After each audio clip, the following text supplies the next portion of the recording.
Okay, today, weather permitting, because it looks like it might rain any minute, I'm going to be replacing the TRQ brand upstream sensor, which is located right there, with a Denso brand. Here's the new one, the new Denso brand. This is the old one, the TRQ.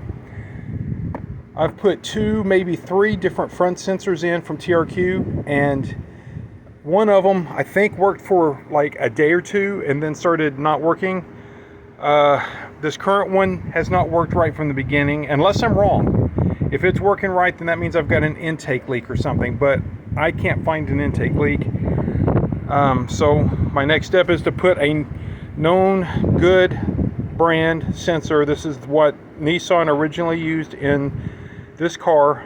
So I'm going to put the original Nissan preferred, recommended, whatever brand of O2 sensor back in.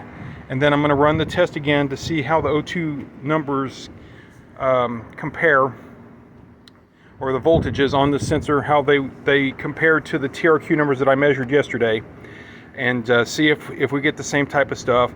More importantly, I want to see if I can resolve the P420 error so I can get this car inspected. It may be that this sensor fixes the P420 error, but I go back to the P420 error because I still have a TRQ backflow sensor or backstream sensor, and I'll have to jack the car up to replace it. But I don't have the new one of those in. I do have a Denso brand of one of those on order, expected in the next week or so. But I'm going to do this first and see what happens, and I'll be back. So what I did was I took the wire, disconnected the connector up here, and then I gave it a twist. Zoom out a little bit. Gave it a twist, and that allows this to come off of this, so that this hot thing, which is just hot water, shouldn't be as hot as exhaust, isn't touching the wires. I can't put the heat shield on this because this unit is an aftermarket unit, the catalytic converter exhaust manifold. So maybe I can come up with something that I can attach here to keep this off of here. But I'm not going to bother with that until I get this thing to where it's going to be, you know, passing emissions. So anyway, wire's not touching anything like that, so at least I feel okay about that. Let the testing begin. Okay. So car has been started. Just started. Temperature is water temperature 77 degrees up to 79. Bank number 1, sensor 2. That's our new sensors at 0.28. I'm sorry, that's the TRQ. The new sensors at 0.29. That's the upstream. Short term is at 3.1% cold. Engine is still cold. It's running at about 1200 RPM. Water temperature is rising pretty quick. It's already up to 88 degrees.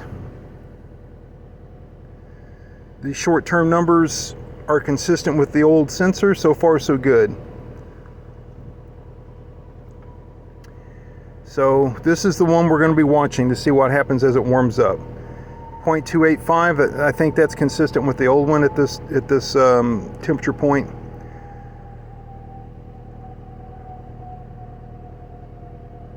Okay. Temperature's rising. Like I said, the engine was just started just moments ago.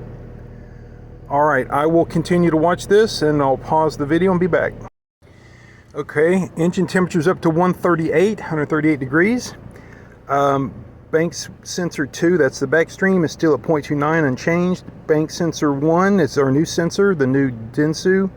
It's still at a 0.285, which I think is consistent with the TRQ sensor at this point. Short-term fuel trims 3.1, that I think is an acceptable value. If it stays low like that, we're going to be okay. All right, I'll be back after a little while. All right, the engine temperature has just now reached 160. The back stream sensor is up to 0.1 or 0.31 volts, which I think is pretty consistent with the previous test. Bank 1, sensor 1, which is the one, the Denso, the new sensor, is at 0.29 still.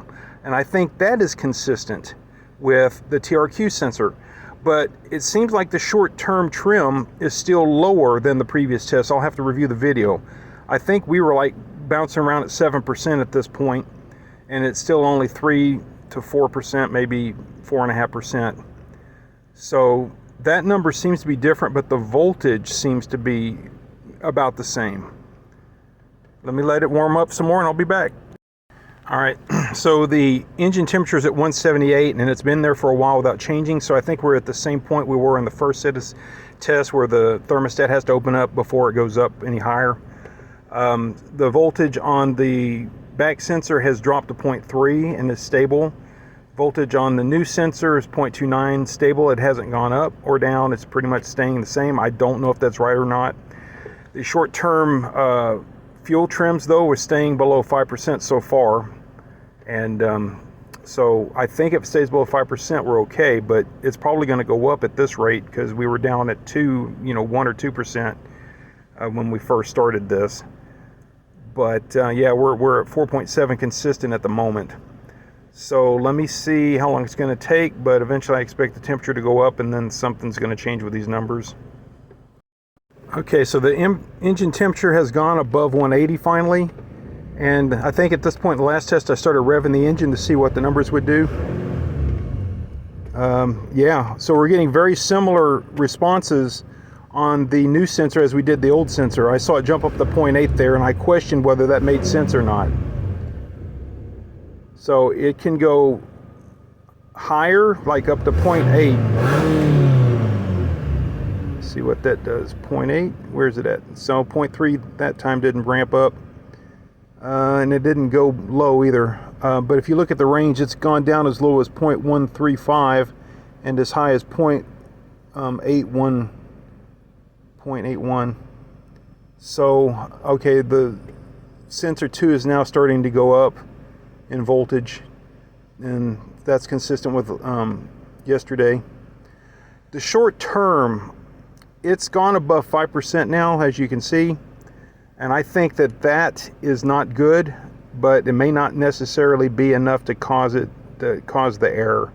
So at this point, I think I'm ready to drive it like I did yesterday, drive it around the block a few times and see what the numbers ramp up to.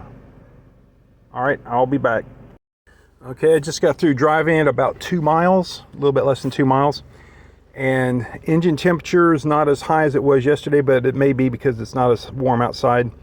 O2 bank 2 sensor, downstream sensor, has a higher voltage, 0.7, like we saw yesterday after driving it. Bank 1, sensor 1, the new sensor, is still at 0.28. Our short-term fuel trim is now bouncing around between, like, looks like 4% and 8%, something like that. I don't know if that's normal or not. All I can say is it does seem different. I think this number's less. I think we were around 13% yesterday with the old sensor. So now what I'm going to want to do is check to see if we have any error codes. So I'm going to go to read the error codes.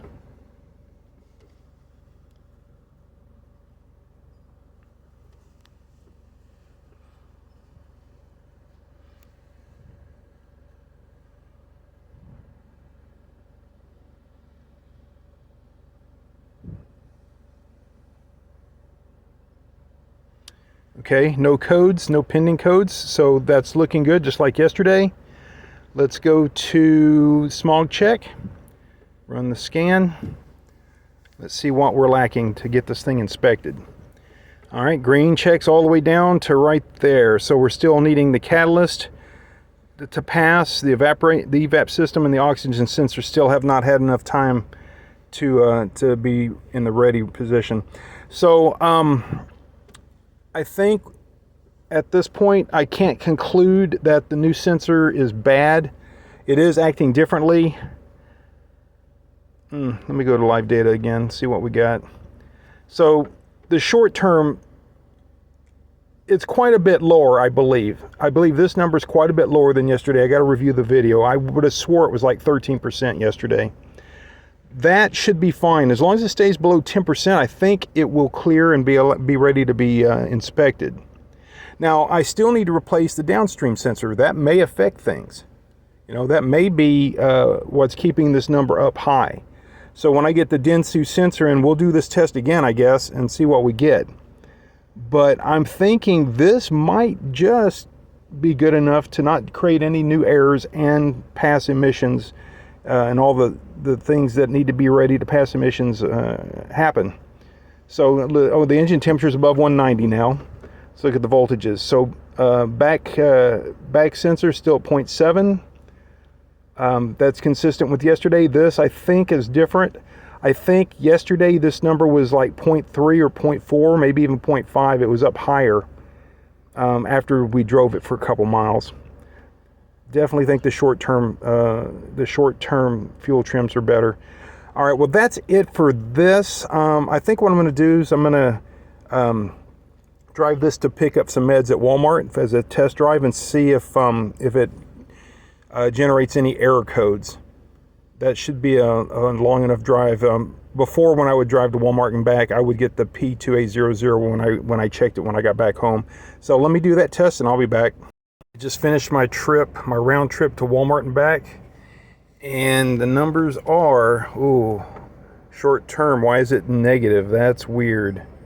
Negative 18. That can't be good. Oh, now it's at 0. What the hell? What was that all about?